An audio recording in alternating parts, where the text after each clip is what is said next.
Good afternoon, and finished up a unique week, having a modified schedule.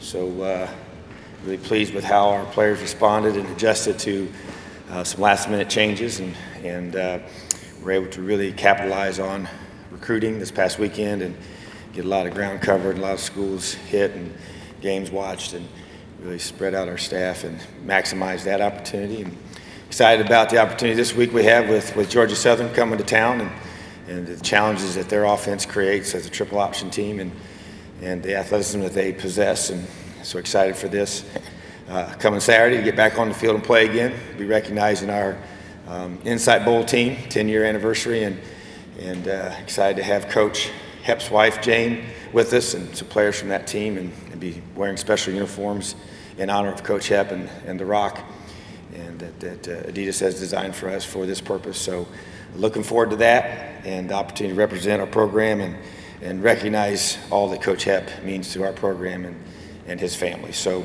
looking forward to that opportunity to honor him. So any questions at this time?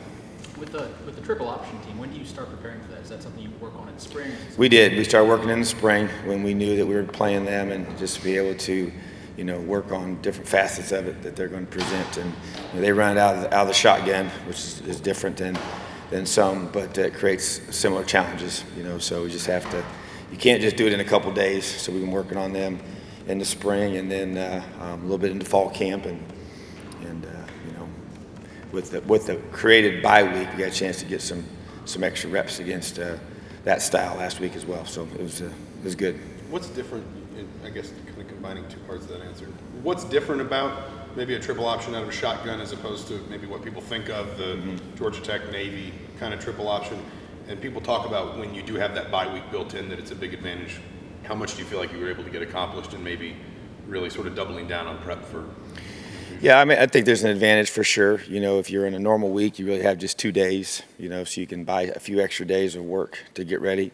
It is different from the shotgun than it is, and we've played against both, and it's more, to me, the timing of the way the plays hit. Some of the things that they do are similar.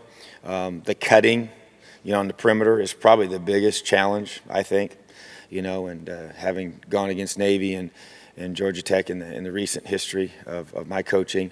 That's been things that we've had to really work on, and sometimes you feel good about your prep and then you get in the game, it's just so much more difficult to defend it than it is again in practice. So that to me is a big challenge for sure, and just the speed of it. You having to have a scout team create the quarterback speed, and then just the assignments and all that you have to have, just having them execute the offense at the level they're going to see it on game day is really almost impossible if you don't run that style of offense, which we obviously don't. So it always is going to take a series or two to get used to that speed of it. So I just think that that's why people run it. It creates challenges, and they'll be difficult to stop.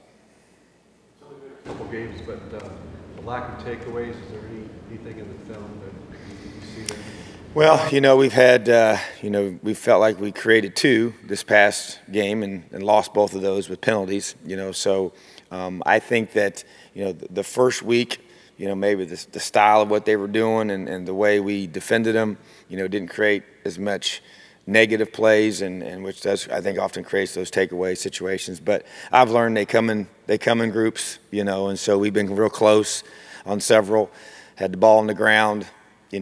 So in my mind, we could have had 3 last week. The ball was fumbled, and we had a certain call on that allowed us to move our nose away from. I think we have any other call on except for that very one, he would have fallen on the ball because it laid on the ball for a while. I felt like I need to go out and jump on it. It seemed like it was out there for so long, but that one call we had just happened to be the one when they fumbled the snap. So our opportunities will come. We just have to continue to play hard. Not all been out of shape about that, but we keep emphasizing for sure. But I just have learned over time that they kind of come in groups. Recruiting opportunity because of the bye. Is that an advantage, disadvantage? Does it change things? Is it better to have it later? Well, I would say from a health perspective, later is better. You know, you would rather have it more near the middle of your season, but, you know, we can't control that. So it's one of those things where you can sit here and say that, and you know, we had it after Game 5 was by, you know, the way it was set up, which I thought was ideal, you know, and then it ended up being after Game 2, you know, so, you know, yeah, I would rather have it longer for sure. But we did have, you know, a chance to get some guys healed up a little bit and gave chance for Brandon Knight to have another week to get healthy. So, you know, that to me, you just adjust and you make the best of it, and you make every situation, you maximize the opportunity. So if I had to just pick, yeah, I'd put it smack in the middle of your season, you know. So, but I didn't get to choose when the hurricane hit. With your coaching staff ability to go out and recruit, you had more time. Yeah, I don't think that really hurt us. You know, I think our recruiting staff, Matt, did a great job of coming up with a good plan. I don't know if there's a better time of the year to do it. You get so many days during the non-contact period, and to be able to go out and evaluate. So I don't think that there was any more or less opportunity.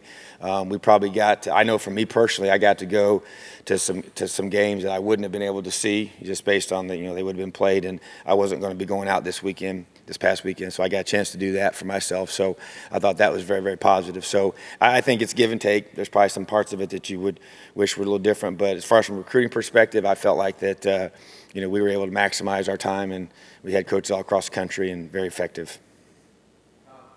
2 weeks, I mean, the 2 weeks of preparation for this next ball game, did you see anything in the first 2 weeks of play that you decided to take in a different direction than what you previously did?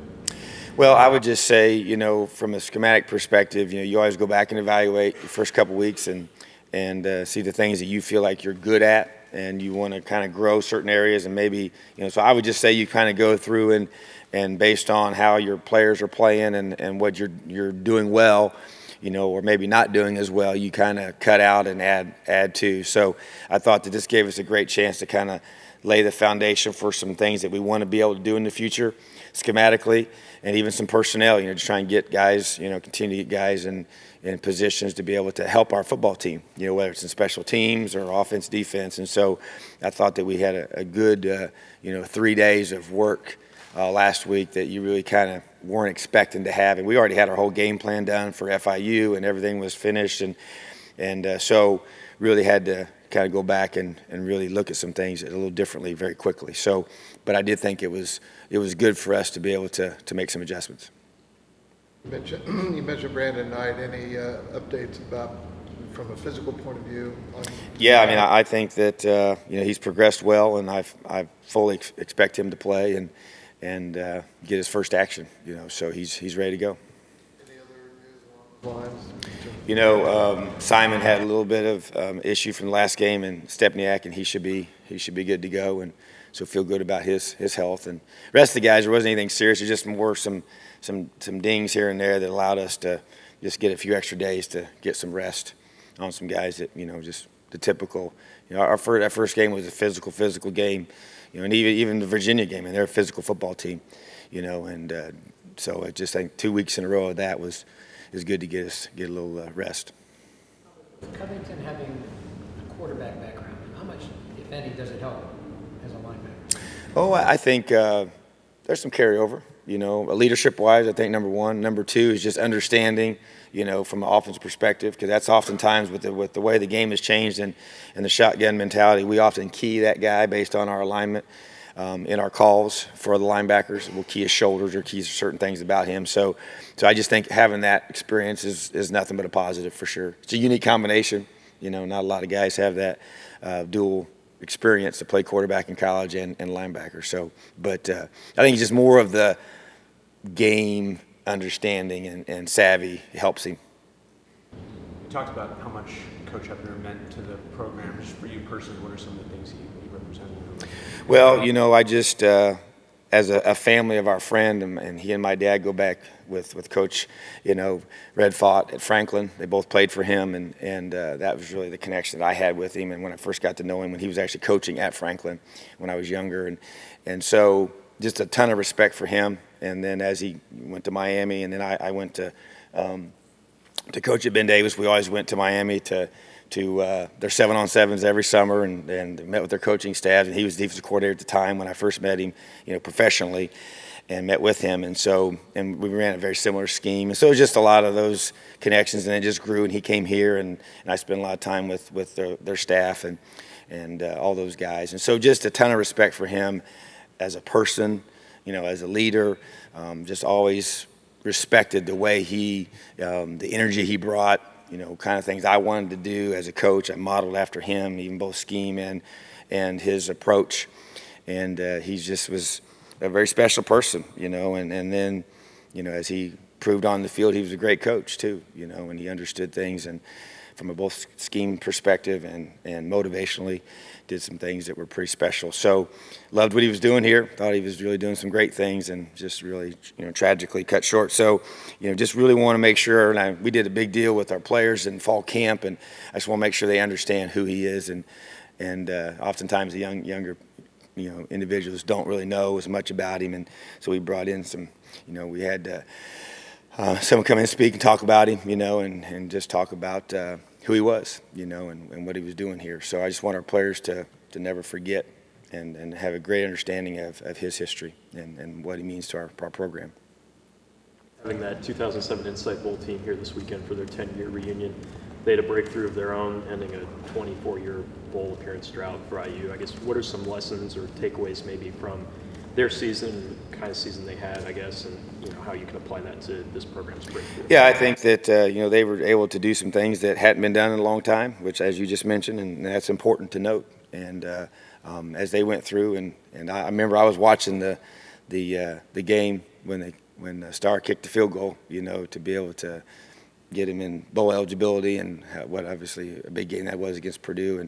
And so just understanding the history of that and what they accomplished and really what they did, in memory of Coach Hepp, and his goal was to get him to that bowl game, and for them to be able to do that, with Coach Lynch and their staff was really special, and a big part of what we're trying to recreate, and so I vividly remember that game, and I know just watching, Jane's response and how they kind of played that up on TV was pretty special, pretty neat. So I just think that it's just a great reminder too of the challenges we've had here to be able to get to that level and play to that level and to recreate that, and that's part of breakthrough for us for sure, and we want to be able to get to where we understand that playing at that level to win the number of games you have to win, and to play at a consistent level, that they were able to do to get to that point. But then you say, okay, how do you get there? How do you keep there? So and just keep growing and growing. So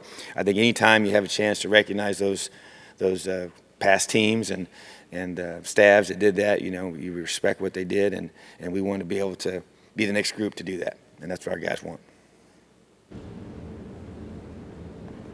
Have you seen Peyton play? Use that confidence from his game to play well in practice the past week? Yeah, I think he's just kind of taken off where he left the game and brought that into the game against Virginia and played well. But I've seen him do it a lot in practice, and so just once again, those two guys are competing. Iron sharpens iron, make each other better every single day, and that's what we want from all positions, especially at a position like quarterback. One more question about the quarterback for Georgia Southern. He's a redshirt freshman.